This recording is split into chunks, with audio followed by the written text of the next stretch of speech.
Okay. So in the last class, we finished block one that was having 4 units, and today we have started block two, that also which has 4 units. So we have done one, two, three, four yesterday. Today we will be covering five, six, seven, eight. So now that you've understood the basic of what human resource management is and what their functioning does, and what is that department want to do with, what is the structuring, what and how did it evolve, and what is its purpose and how it should be consistent. I think everything by now you know. So right now we will see more about HRM. Like you can see on my slide that today we will be learning about recruitment, selection, and induction. So how do they recruit people? How do they select from the best out of the best? And what is the induction and how is the induction program that is carried out? So in this fifth unit, we will be learning about all these things like I told you.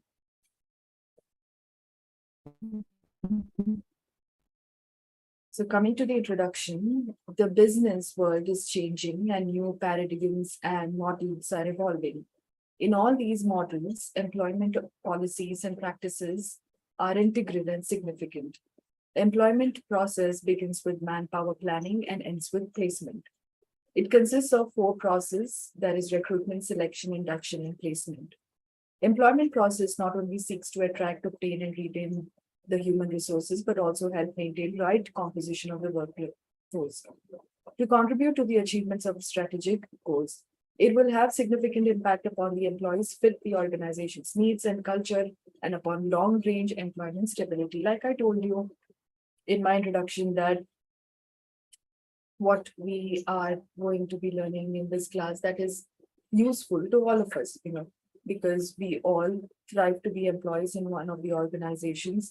We work and we also want to achieve the strategic goals of ourselves and the organization. So this is the impact that has in our everyday lives, that how to increase the standard of living, and how the businesses are focused upon the society and towards the benefits of the employees. So one of the main reasons that the organization's HR process should focus on is how to recruit people, select, induction program, and placement. I think placement is one of the most important things, like no better than the students can tell us about the placements, because where there are placements, where there are good companies hiring them, there they are, that is the kind of colleges that they choose, programs that they take up, what goes on in the market, focusing on the marketing arena, focusing on the HR arena, finance. So these are the green things that the businesses are focusing on these days. So this is what is the need and what is the employment stability and the culture that has to be taken in consideration. So coming to the recruitment is a significant function in employment process. It determines both the quantity and quality of new recruits. The relative effectiveness of the selection phase is inherently dependent upon the caliber of candidates attracted. As such, the more effectively the recruitment stage is carried out, the less important the actual selection process becomes. So, as you know, like as we have already discussed, the recruitment is a very, very vital function in the HR department, because if they find new candidates, attractive candidates, skillful candidates, the more it is good. But what it is even more better is if they conduct this recruitment process in a very, you know, difficult process, because the more effective and the more difficult and the more challenging it is for the employees, it is even more easier it becomes to select out of the best, right? So according to Dale Yoder, and yeah, we will read only one. So a process to discover the sources of manpower to meet the requirements of the staff schedule and to employ effective measures for attracting that manpower in adequate numbers to facilitate effective selection of an effective workforce. So this is the definition of recruitment. Let us see the sources of recruitment, where you will be learning about the internal and external source. So coming to the internal sources, now, internal sources, you have present and former employees. The employees working with the organization, if they they are potential candidates and they can be looking for promotion or transfers. Former employees who are familiar with the organization can also be a good choice when present employees cannot be considered. They can easily fit into the culture of the organization. In either case, the organization has the advantage of hiring people whose performance is already known to the organization and with minimum effort and cost. So the present and the former employees, uh, holds a lot of value to the organization because, it's better that they know the culture. They will groom the culture rather than getting to know. So employee referrals, I think employee referrals is one of the most important aspect in our organization. In the organization, you're already a potential candidate. And if you refer to someone who is as potential as you, and they will tend to believe that, right? They do tend to have their own experiences because they have experience with you. Previous applicants, the previous applicants who are not giving up and who are all the time applying in your organization, you would want to, you know, see them, you would want to go back and look at their skills again, and whoever is suitable and viable for their position, you would definitely want to give them. So this is was internal sources of recruitment. External is employment exchanges. If there is vacancies, you put up to the nearest possible out places, and the outcome of the selection within 15 days of employment exchange as well. So employment exchange is a very operative function where focus on the most two important benefits, that is the benefit of the service that they will give and the employee exchange that they will have. And employment agencies or HR consultants, like that many of the consultants and agencies, they focus on the candidates, they focus on as many, there are so many consultants like the ABC, Datamatics, all these things that I've listed over here. So over here, they invite applications and they shortlist those suitable candidates for the organizations. Professional associations is these institutes who are, the professional associations prepare either of the list of job seekers or publish or sponsor journals or magazines containing advertisements for their members. Interns, I think, the ones who work for our organization for about a month or 6 months or 3 months, according to this span. And if they like their work, they take them as a full time.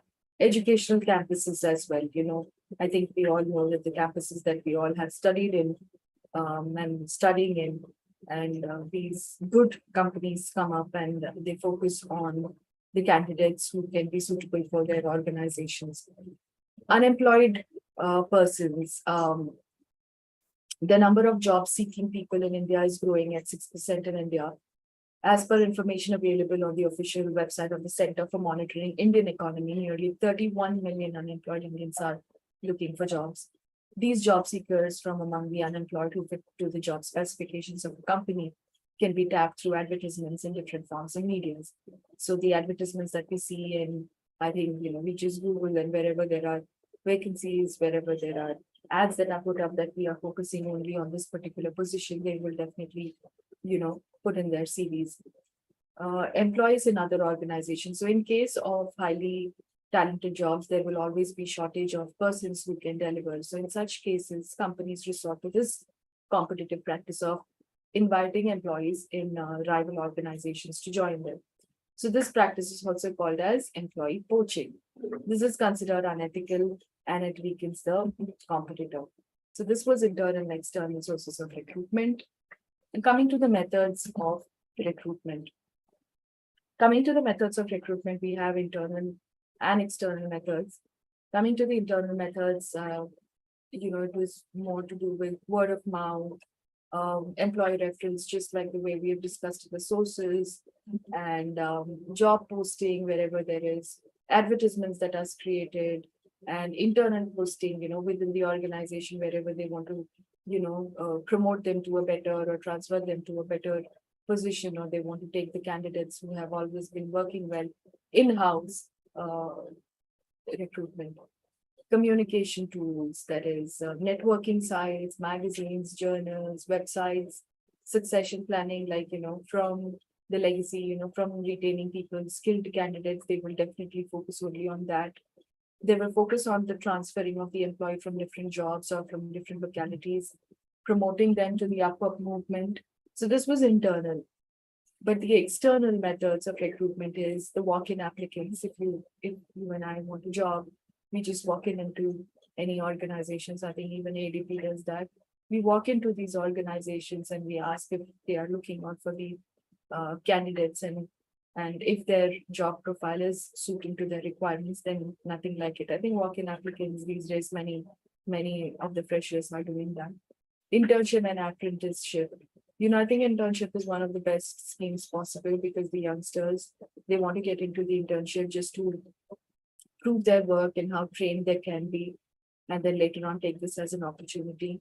Advertisements play a lot of important role in our lives because we all depend upon the different kinds of ads that have been put up for different organizations, which they do choose this platform of medias because it's one of the most popular vehicles of communications, and the qualified people will get to know that.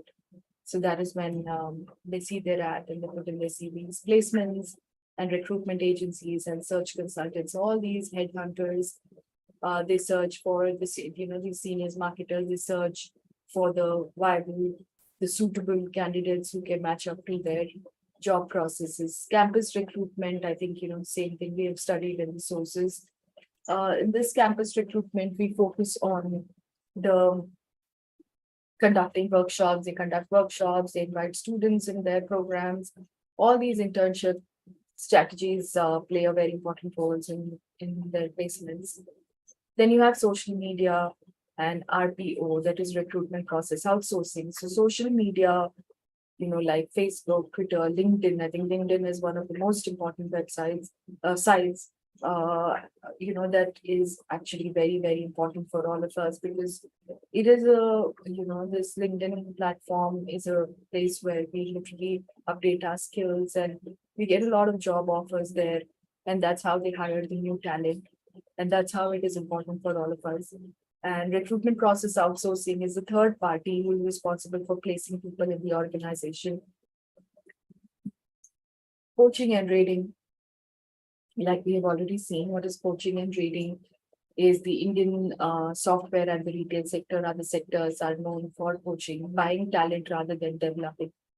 So it is the latest mantra being followed by these organizations. Coaching means employing a competent and experienced person ready working with another company in the same or different industry. So the organization might be a competitor in the industry. So a company can attract talent from another firm by offering attractive pay packages and other terms and conditions.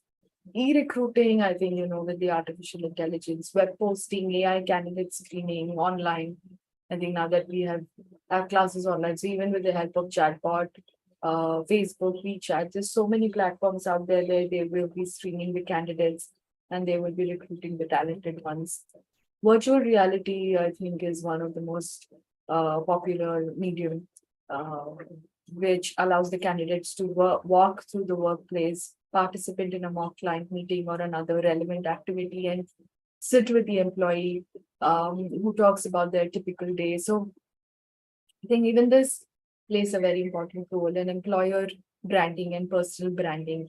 Employer branding is where they describe the organization's reputations and the popularity of the employee that they have in their organizations. The companies with the bad reputations, not only they struggle to attract the candidates, but also struggle to retain the employees, as well. Personal branding has become a common approach in recent times. It's too much competition. I think LinkedIn is one of the platform where there's a lot of personal branding that people do in terms of uplifting their value, their recognition, their training, their skills, how long they are able to sustain themselves in the organization. So all these things have been noticed in the platforms. So what is the recent recruitment practices? So video profiles, where you are enhancing the professional profiles, is also important. Now coming to the selection, now we have seen so much with sources of recruitments and methods of recruitments, how much they are going to dissect the employees in so many different ways just to gather just to get the best of the employees possible on board. Now, let's see, after getting the best of the employees from everywhere possible through advertisements, through streaming, through virtual reality, web posting, through all these things, they have gotten the employees. Now, let's say from these employees, how do they pick the best of the candidates with the best of the abilities and skills and knowledge of the required job? So, there are steps in the selection process as well. So, these are the steps. The first steps is the preliminary interviews. I think we all know the preliminary interview where it could be conducted over the telephone or screening of the applicants. This is one of the basic things where half of them gets eliminated here because this is the eligibility criteria where they only see what is the requirement of the organization and for them. Then you have application blanks where you have application forms which is given to the candidates to fill in terms of age, qualifications, and when did they leave their previous job, and how much experience do they have. Then they have written test, that is just like aptitude test, intelligence test, reasoning, personality, things like this, or just a demo, like, what they have done in the previous organization. Employment interviews, this is a, step where it plays a very important role where this is the step where they need to find whether the candidate is best suited for the required job. Then you have medical examination that whether he is fit to be in the organization.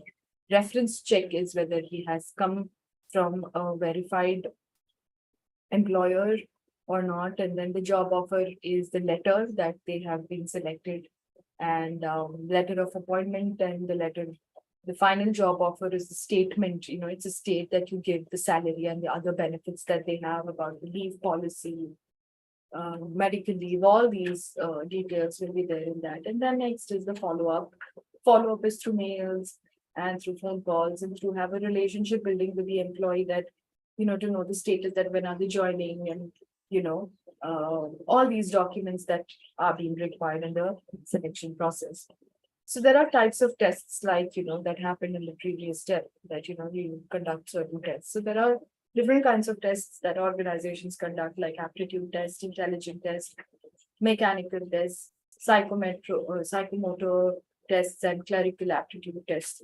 Aptitude test is, where that is the aptitude test is to measure the individual's interest in terms of intelligence like the fluency that they have, reasoning, comprehension, the basic knowledge. Mechanical test is to judge their skill, where they are skilled. Psychomotor test is to understand the candidates in terms of their manual, motor ability, eye-hand, coordination of candidates. Clerical aptitude test is to measure the candidates involved in the office, how much they can be involved in the office work in terms of spelling, computation, comprehension, word measuring. Then you have achievement test apart from aptitude test. Achievement test is a job knowledge test, seeing whether they can handle the people, in the senior position. The work sample test, if the candidate applies for a lecturer job, to see how much they're able to deliver. Situational tests are also there.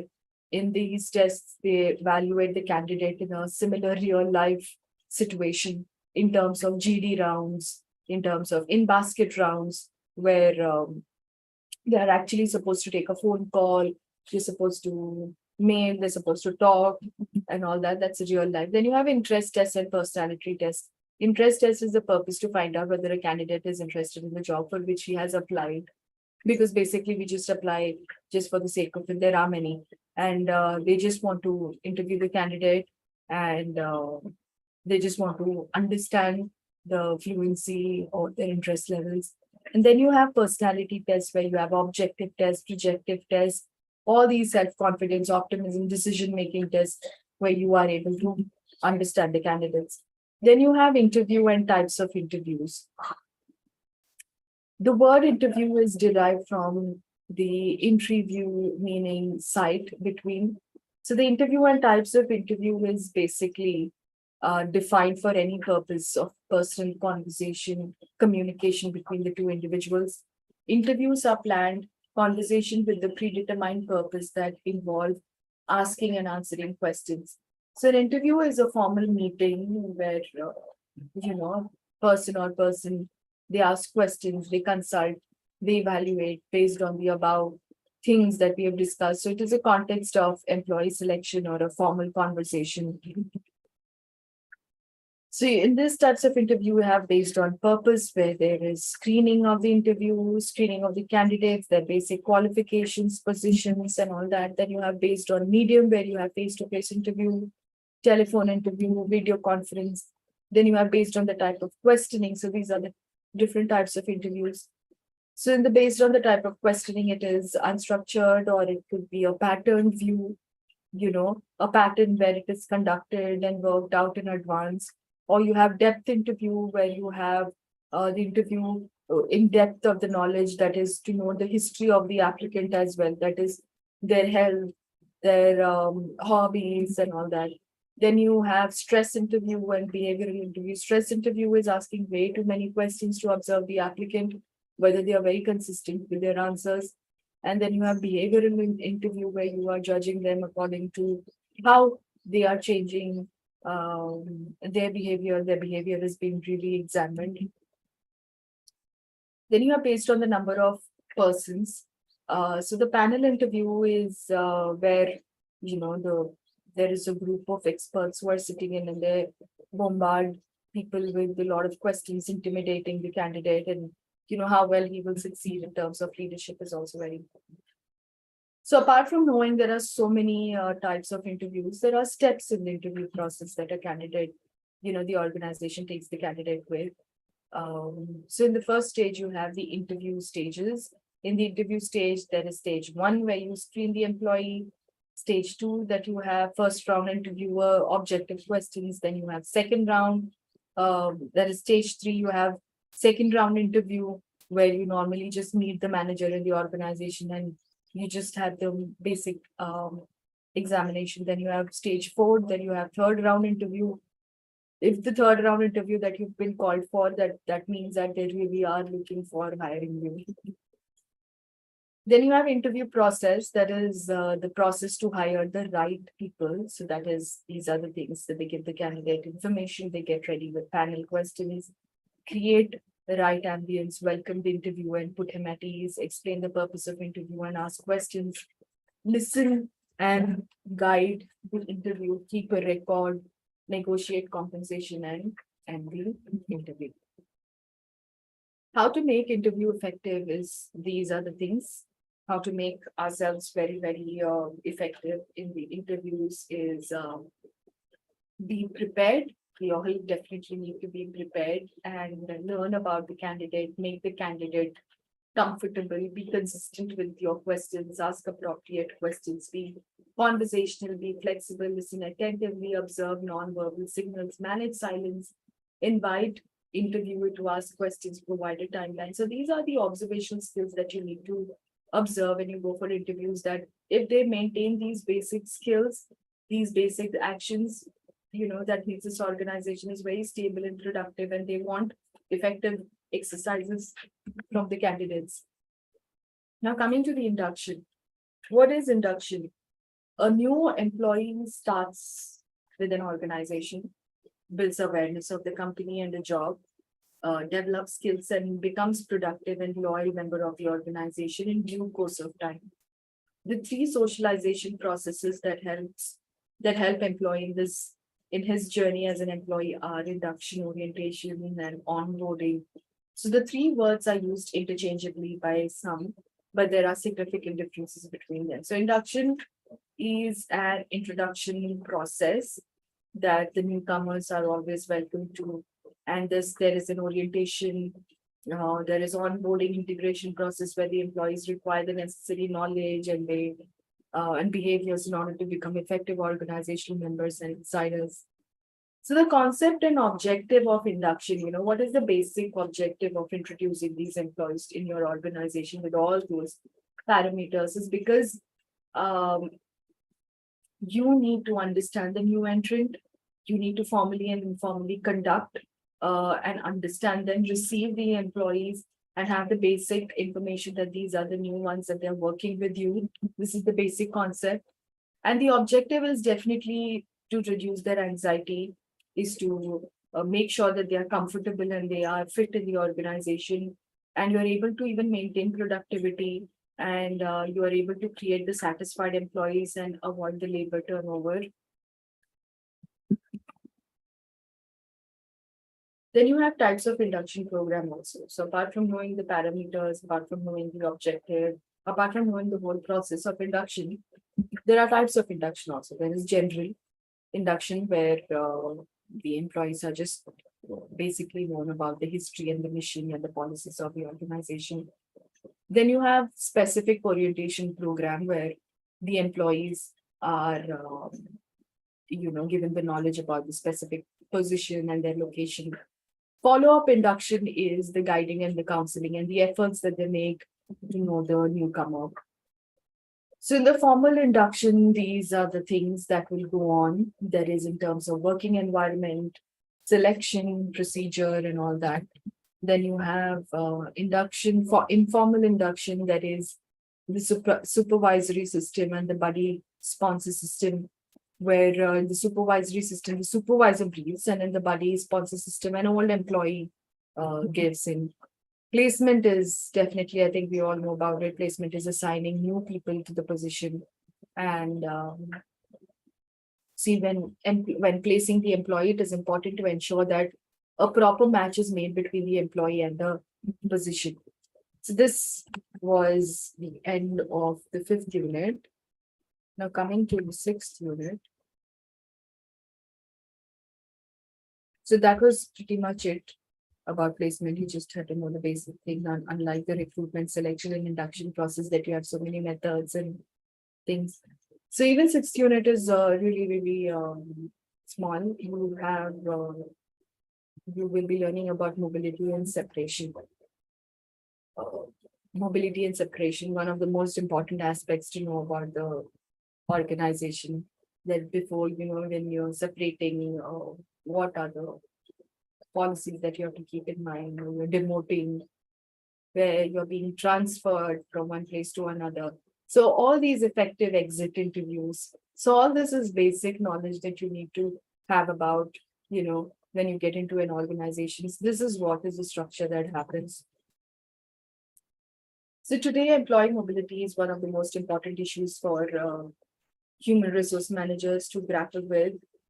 Research firm Strategy Analytics, in its global mobile workforce forecast update from 16 to 22, predicted that in the next 4 years, 1.87 billion people will be mobile employees, comprising 42% of the global workforce. And given this, it is important for us to understand the issue relating to employee mobility and separation.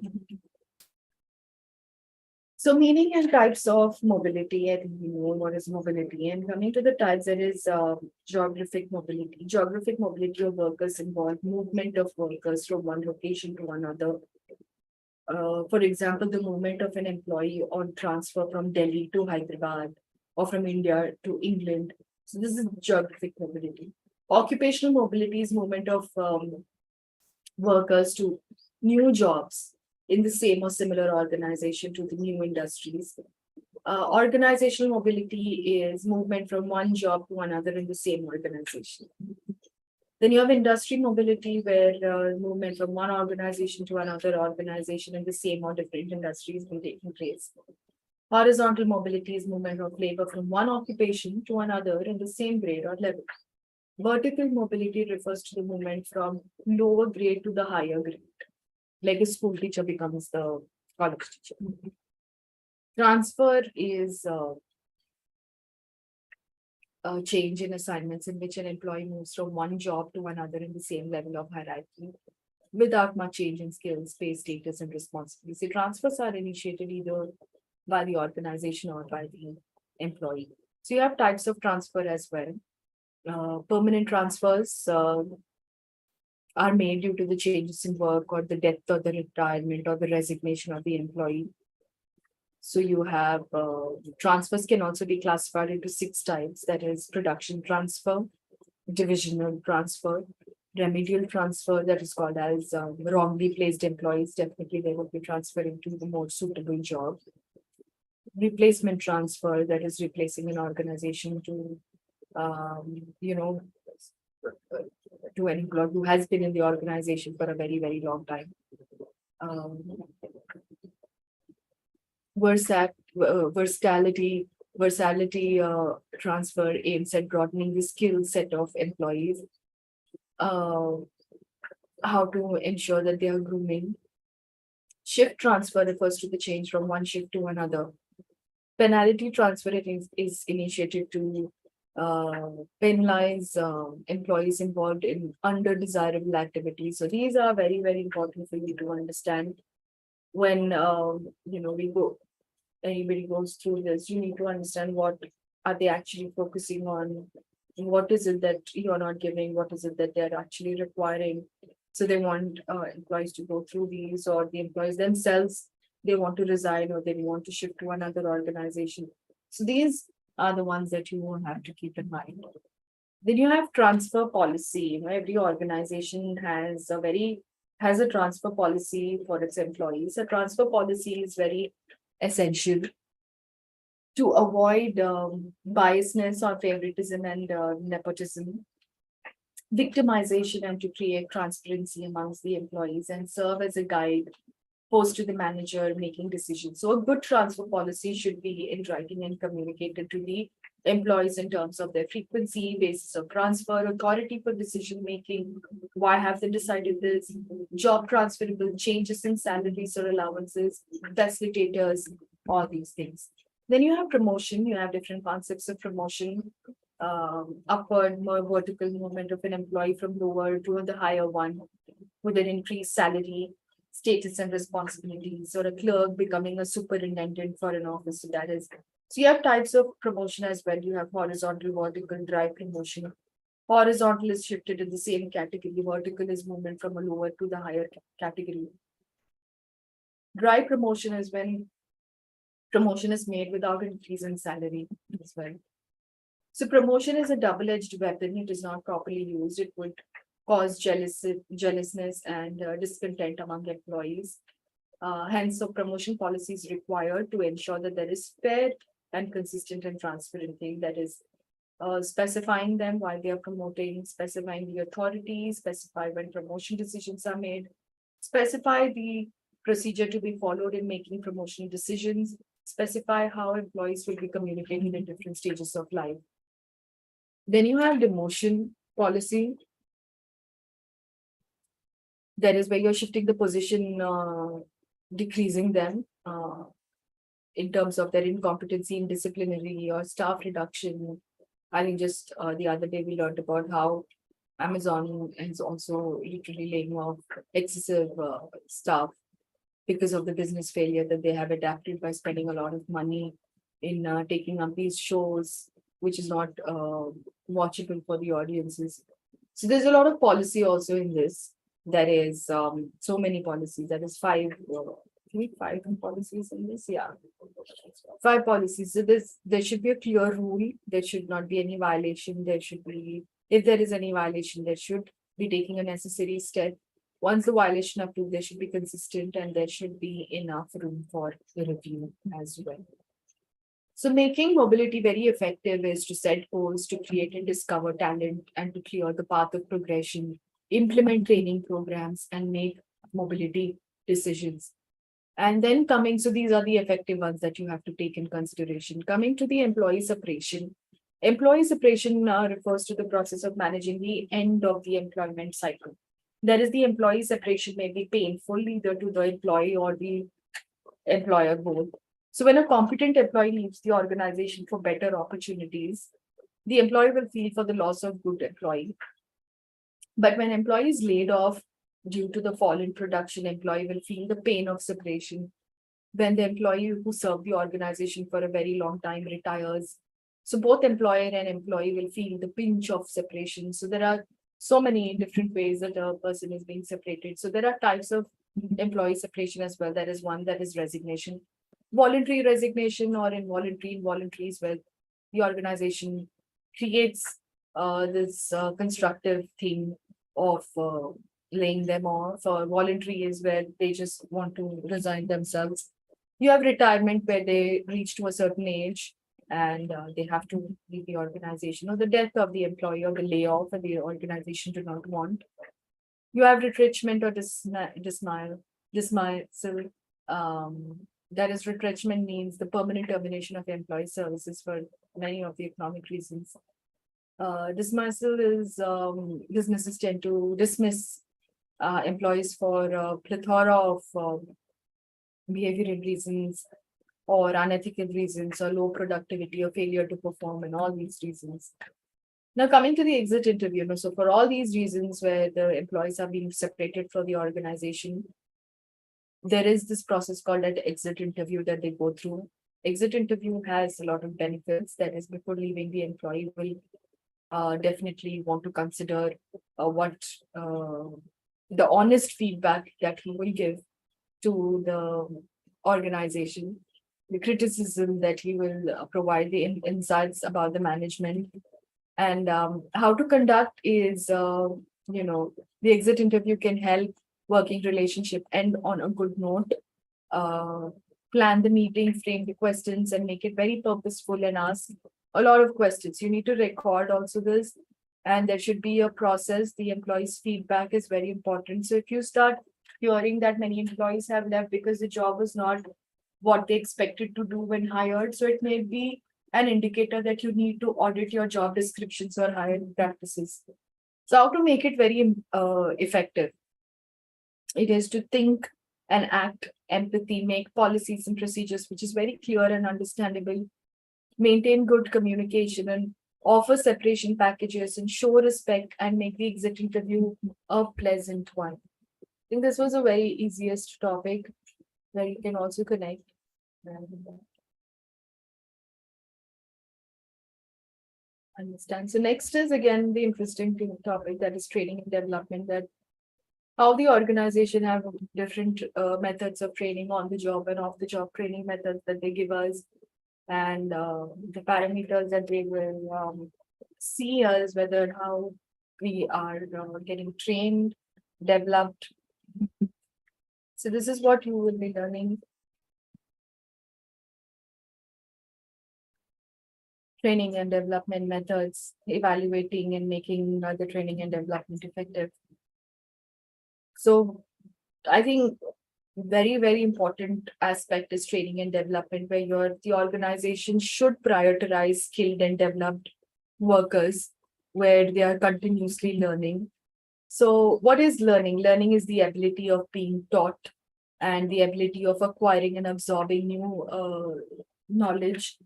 Training is an educational process where you are changing your attitude, enhancing your performance. Development is a process where in which someone or something grows and changes and becomes more advanced to becoming more advanced. What is the difference between training and development? Where training actually is a very reactive process and development is also reactive but to meet the future needs. It is from the management point of view, training, and it is from the individual point of view, development. Training is a short-term process where development is definitely a long-term process. And training focuses on the skills, training focuses on the non-managerial part, where development focuses on the managerial part, and it is related to the managerial behavior, attitude of a person. Then you have methods of training development. Like I told you, you have on the job and off the job. So on the job is basically you are at the job and you're being trained with all these different methods. That is apprenticeship training, where the candidates who have completed the studies, they they are required to master a certain craft, and then they just see it. Understudy is the employee is attached to the senior or the work, and he's observing him. Job rotation is from one job to another periodically, so that the employee is understanding the job difficulties of each position. Special projects, special projects has been assigned to them, whether looking at the completion, what it is, and there's a lot of committee assignments, coaching and mentoring, where they get a mentor and they are mentored under them, under their structure, and then there is a coach where they give them guidance and instructions and a lot of assignments to discuss about the problematic areas. So all this is while the work is going on, but off the job methods is, you know, they are not actually working. They're supposed to be trained before they start working. So they hear a lot of lectures, conferences, they attend a lot of conferences, workshops. They have a lot of selective readings that they need to acquire, reading various journals and magazines to get the hold of it. There's a lot of programmed instructions that goes in. There's a lot of case study analysis that's been given to them. Role playing where they are supposed to be put in some role and they have to monitor that position and to see how it is being driven in the regular businesses. Brainstorming is one of the most creative aspects where a lot of creative uh, Q&A round goes in without the fear of judgment. They're able to speak. There is a lot of vestibule training also that is near the job training. In-basket exercises are also provided about the firm. And then the trainees are asked to take up the role of a manager and provided a lot of letters, reports, and requests for this job. Of the job has also a lot of business games and behavioral modeling. There is supervisory skill that has been provided to them, sensitivity training, like the T group training. A lot of 10 to 12 employees have been put up in a in a group where the trainees play a very um, catalytic role where the trainees begin to examine the interpersonal behavior and give each other the feedback. So how to evaluate training and development process? After they finish this training and development methods, different types of methods, how do they evaluate these people is level one, they react, measuring how engaged trainees have been in the organization, what their contributions are. So the question that is very helpful to know the feedback from training are, did you feel that the training was worthwhile? What was the biggest strength and weaknesses? So all these questions have been listed to them. And, this is the measure that is being given. And this will definitely have an effect on the effectiveness of the training program. There is level two, that is the learning, that is how much they have learned. And then level three, that is how have their behavior changed after their training programs. The questions that they can be asked is all these. And then there is level four, that is the results. There is what is the output, sales, or how much is a series of short-term observation measurability to identify the improvements, basically. So how do they make this training and development effective? So they make it effective by understanding in which aspect do they need and to access the training that should be provided to them in terms of functional training, or SS in terms of organizational, individual, setting up objectives for the training programs, and program designing as well. That is to identify the speakers, select the instruments, prepare the background material and everything, and then evaluate according to their feedback, employees' feedback, employee assessment, and program assessment as well.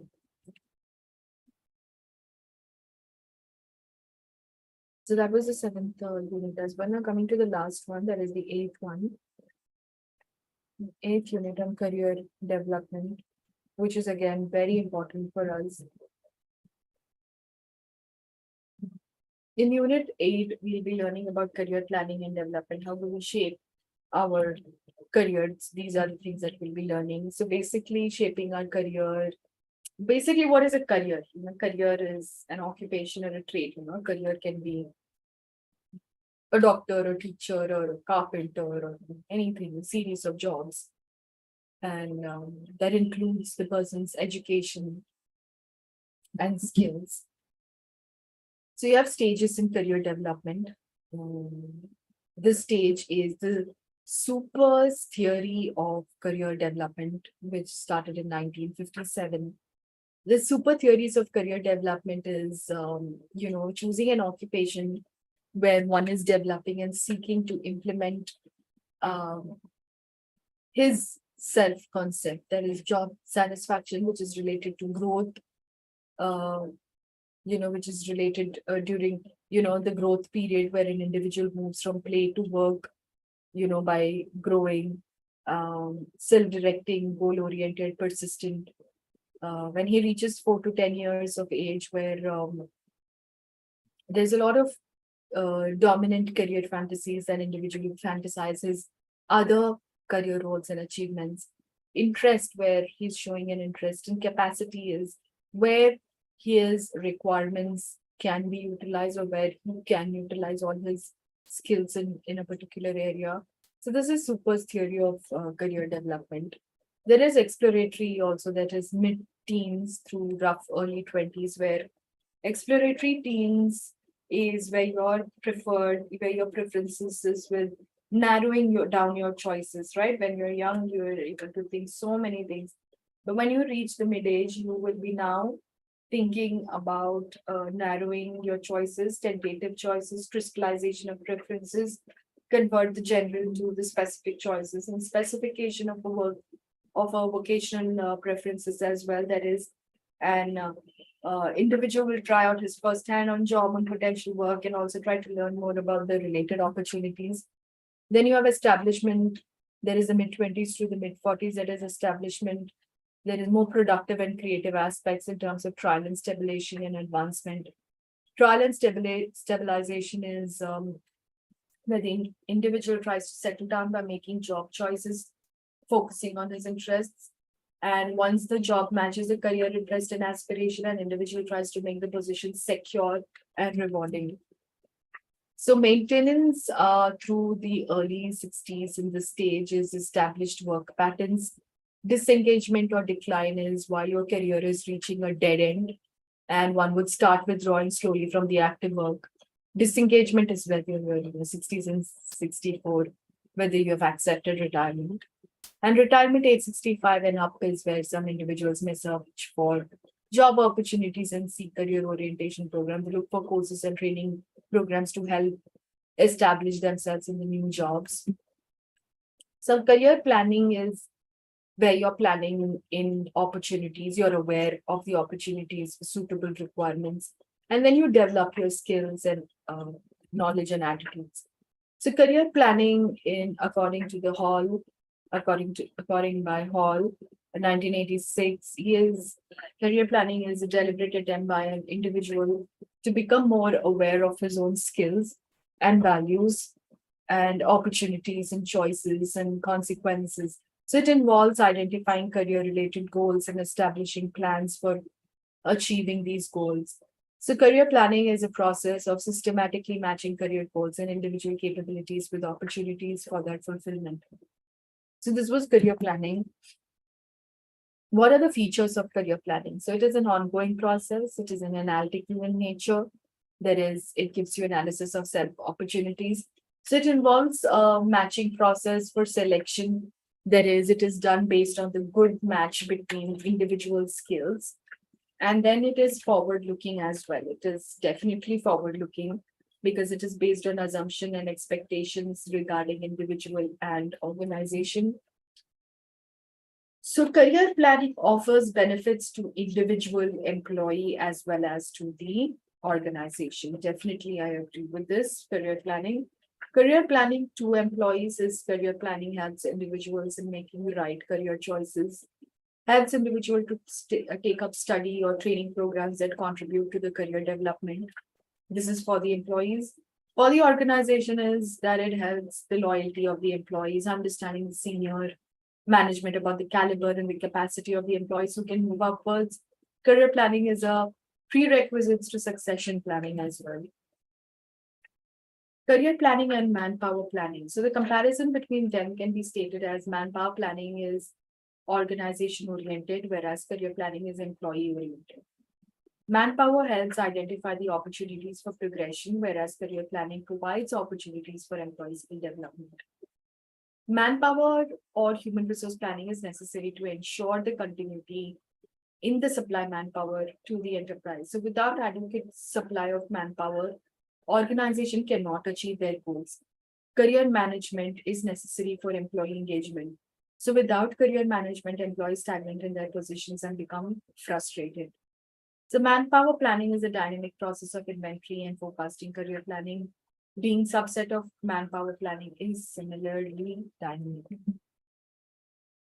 You have career model as well, where you will be learning about the career stage profiles, what it does, the search organization, the career path for researcher leads into becoming a leading researcher, competencies and their experiences as well. You have individual and organizational initiatives, what the individual does to the organization, what the organization are doing, coming up with different kinds of programs and workshops and so many things, initiative skills, whether the individual is growing in the organizations. So there's steps involved in establishing career development. So in order to develop a career, what are the steps that is involved? So first is put senior leadership front and center.